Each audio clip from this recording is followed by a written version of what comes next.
Hai orang-orang beriman, masuklah ke dalam Islam dengan kafah, dengan menyeluruh gitu. Disuruh masuk Islam. Sudah masuk agama Islam. Sama pendetanya, nggak cocok cara bicara gembalanya biasanya kan. Yang kayak gitu gimana jalannya Pak Ustadz? Yang sakit hati punya pesan terakhir. Katanya pesan terakhir, buang aku ke laut, dibuang gitu. Buang ke laut karena ikut pesan Buang, terakhirnya. buang. Bosanlah sama kau. Kenapa dia suka kali di tempat gelap melulu? Kan belum terang Pak Ustadz. Kok, Kan belum terang. aduh.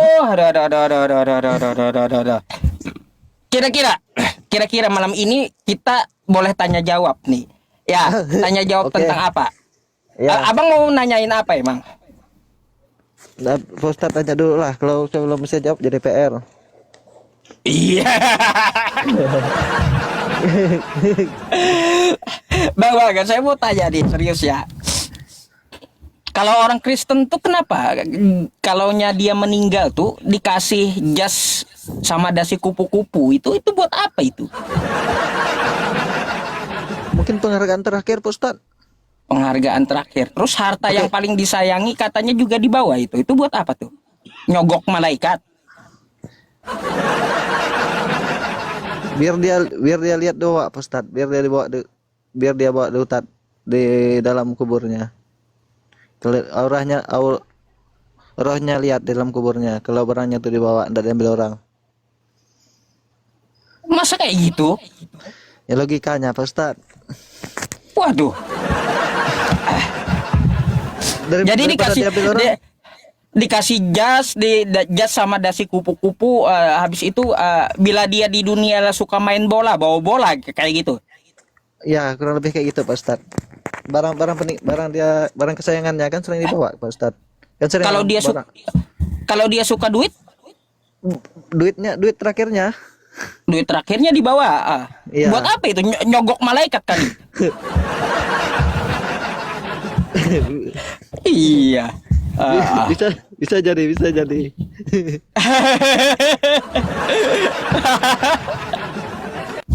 Ada aja. Itu serius ya Bang ya nanya. Saya nggak tahu gitu. Itu dasarnya dari mana sih Bang? Orang tua belum ke situ lah Pak Ustadz. Saya pun belum ke situ juga. Belum pernah ikut orang yang meninggal juga Pak Ustadz. Maksudnya belum pernah ikut penguburan.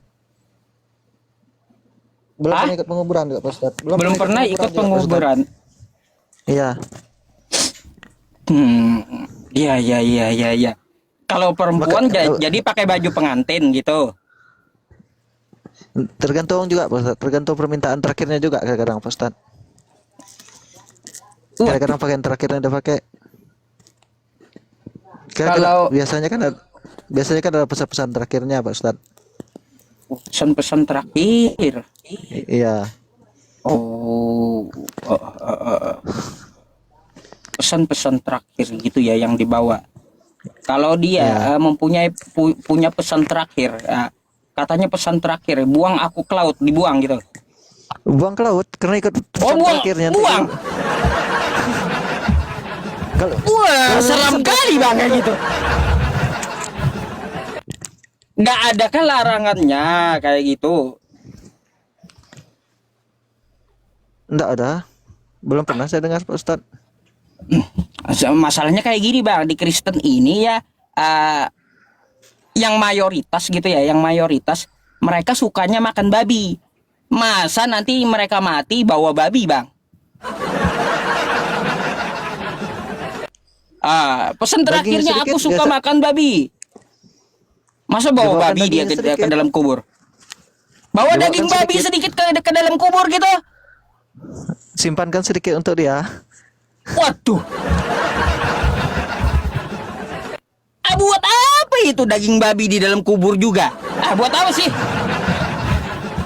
Aduh, masya Allah, ada aja ya. Bukan bermaksud menghina Bang ya, tapi saya betul-betul nggak tahu gitu. Penasaran juga saya kenapa pakai jas, pakai dasi kupu-kupu kan gitu. Iya. Iya. Oke lah kalau gitu. Makasih. Terus saya giliran nanya Pak Ustadz. Iya Giliran nanya, silakan. Eh, ini benar enggak tahu nih Pak Ustad. Benar nanya nih. Kalau iya.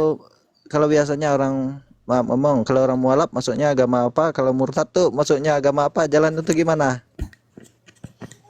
Jadi gini bang ya, yang disebut mu'alaf itu di luar agama Islam, apapun agamanya, lalu dia masuk Islam, itu disebut mu'alaf dalam Islam. Baik dia Kristen asalnya, atau Katolik, atau Hindu, atau Buddha, atau Konghucu, atau juga Keharingan, atau apapun ya, di luar agama Islam, ketika dia masuk agama Islam, dia disebut mu'alaf. Nah, apa itu mu'alaf? Arti mu'alaf itu adalah melembutkan hati. Dari kosakata alafa yang artinya melunakkan atau melembutkan gitu. Jadi dia membuka diri dia untuk apa? Untuk menerima beriman kepada Allah Subhanahu wa taala dan rasulnya gitu. Makanya disebut mu'alaf. Nah, lalu murtad. Murtad. Murtad ini artinya keluar dari Islam. Terserah dia mau ke agama manapun, dari Islam mau baik ke Kristen, ke Hindu, ke Buddha atau ke Konghucu, itu dinamakan murtad. Jadi gitu bang. Nah, terus gimana? Kalau untuk yang kayak gitu biasanya gimana tuh? Jarang kalau orang kayak gitu dari hati Pak Ustadz biasanya. Biasanya dari sakit hati biasanya kan. Yang kayak gitu jarang dari hati bahkan, tapi dari sakit hati yang adanya biasanya kan. Oh, pindah aja ke agama nih karena tidak cocok ikut agama nih ya misalnya kan. Oh, tidak cocok bukan dari hati biasanya ya. Biasanya dari sakit hati kan. Misalnya dari Kristen ke Islam, sakit hati sama pendetanya, tidak cocok cara bicara gembalanya biasanya kan. Yang kayak gitu gimana jalannya Pak Ustaz? Yang sakit hati ya sebenarnya bang, kalau di dalam agama Islam itu ada sistemnya kayak gini, la ikraha fiddin, tidak ada paksaan masuk agama Islam. Ya betul, dari hati gitu, bukan dari rayuan, godaan atau iming-iming, nggak bisa. Jadi harus memang dari hatinya dia menerima. Kok kresek-kresek bang? Hah? Ya, kresek-kresek menurut Anda. Lanjut. Jadi Lanjut, seperti Ustaz. itu. Iya, lanjut Ustaz. Abang di ya, udah berapa lama jadi Katolik, jadi Kristen? Dari lahir. Dari lahir Pak Ustaz. Oh, dari lahir. Apalagi yang mau ditanyakan ke dalam agama Islam, atau saya boleh bertanya satu hal? Ya, kalau saya bisa jawab Pak Ustaz. Tadi Katolik atau Kristen ya? Protestan. Lupa. Oh, Protestan. Ada nggak bang perintah Yesus jadilah Protestan? Tidak ada Pak Ustaz, karena agama Protestan belum ada waktu itu. Lalu kenapa abang jadi Protestan? Kalau Yesus nggak ada nyuruh toh? Kan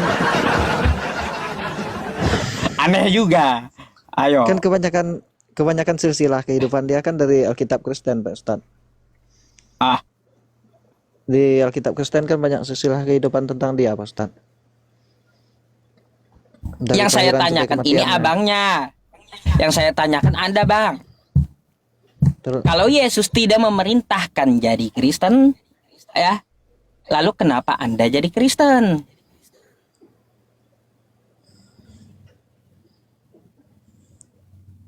Coba mikir. Ketawa dia. Coba mikir kayak gitu. Bukan Yesusnya. Kalau Yesus tidak kenal dengan Kristen, tidak memerintahkan jadi Kristen, lalu ngapain Anda jadi Kristen? Kan gitu. Pikirlah di situ. Lah bikin bingung katanya, bikin abang mikir kan kayak gitu, bukan Ya, merayu abang ya. atau apa kan, tapi kan Ya. jadi bahan pikiran juga kan, apa yang saya katakan betul. apakah betul kan kayak gitu, dikaji gitu. Ya biar nanti cari materi ke yang lain. Minta jawaban ke yang lain gitu kan. Nah, betul. Seperti Kenapa jadi itu. Kristen kan? Iya. Iya. Pertanyakanlah, kalau saya kan hei Yusuf, kenapa kamu jadi Islam? Saya bisa jawab, Bang. Karena dalam Al-Quran saya, Allah Subhanahu wa Ta'ala memerintahkan saya masuk Islam gitu. Di mana ayatnya? Ya. Quran ada. Quran surah Al-Baqarah ayat 208. Ya ayyuhalladzina amanu dukhulu fis-silmi kafah. Hai orang-orang beriman, masuklah ke dalam Islam dengan kafah, dengan menyeluruh gitu. Disuruh masuk Islam. Sudah masuk agama Islamnya, lalu semoga Allah istiqomahkan wafat dalam Islam. Wala tamutunna illa wa antum muslimun. Dan janganlah kamu mati kecuali beragama Islam. Ada apa di Islam? Kan kayak gitu. Iya. Ada apa di Islam? Kenapa ditetapkan? Ya, semoga kita mati di dalam agama Islam. Karena agama Islam ini adalah agama satu-satunya yang diridhoi oleh Tuhan semesta alam, yang menyempurnakan syariat para nabi terdahulu, Bang. Jadi ajaran Islam ini tidak bertentangan dengan ajaran Nabi Adam, ajaran Nuh, atau ajaran Abraham, ajaran Musa, ajaran Ezra, ajaran Daud, ajaran Yesus. Nggak ada bertentangan gitu. Nggak ada. Yang membuat abang beda dengan saya itu bukan karena abang mengikuti Yesus. Kalau Anda betul-betul mengikuti Yesus, kita nggak akan beda gitu. Yang membuat kita beda itu adalah karena kawan-kawan kita yang di Kristen itu mengikuti pengajaran yang di luar Yesus. Betul, Pak Ustaz. Kayak gitu. Contoh, teman-teman kan sering berargumen. Pada mulanya adalah firman. Firman bersama-sama dengan Allah. Dan firman itu adalah Allah, kata mereka. Yohanes 1 nomor 1. Kan gitu. Padahal itu bukan ucapan Yesus, tapi tulisan dari Yohanes. Artinya kan udah beda gitu. Ya, yang tadinya kita ingin ikut Yesus, ternyata kita malah ikut orang lain di luar Yesus gitu loh. Iya. Jadi seperti itu, Kak. Jadi yang membuat kita berbeda. Lain halnya kayak gini, Bang, ya. Kalau Anda mengikuti Yesus betul-betul, kata Nabi Musa, "Hai Bani Israel." Ini Ulangan 6 nomor 4. "Hai Bani Israel, Tuhan Allah kita, Tuhan itu Esa." Ini kata Nabi Musa. Lalu diulangi lagi oleh Yesus. "Hai Bani Israel," dalam Markus. Nih. "Hai Bani Israel, Tuhan Allah kita, Tuhan itu Esa." Sama nih ucapannya dengan Nabi Musa. Lalu kita menyambung ke Nabi Muhammad. "Qul huwallahu ahad." Katakanlah Tuhan itu Esa. Sama gitu. Nabi Musa, Nabi Isa atau Yesus, Esa. Nabi Muhammad, suaranya sama gitu. Katakanlah Tuhan itu Esa. Tiba-tiba ada yang ngajarin Tuhan 3 dalam 1. Udah luput gitu dari ajaran Yesus kalau kayak gitu.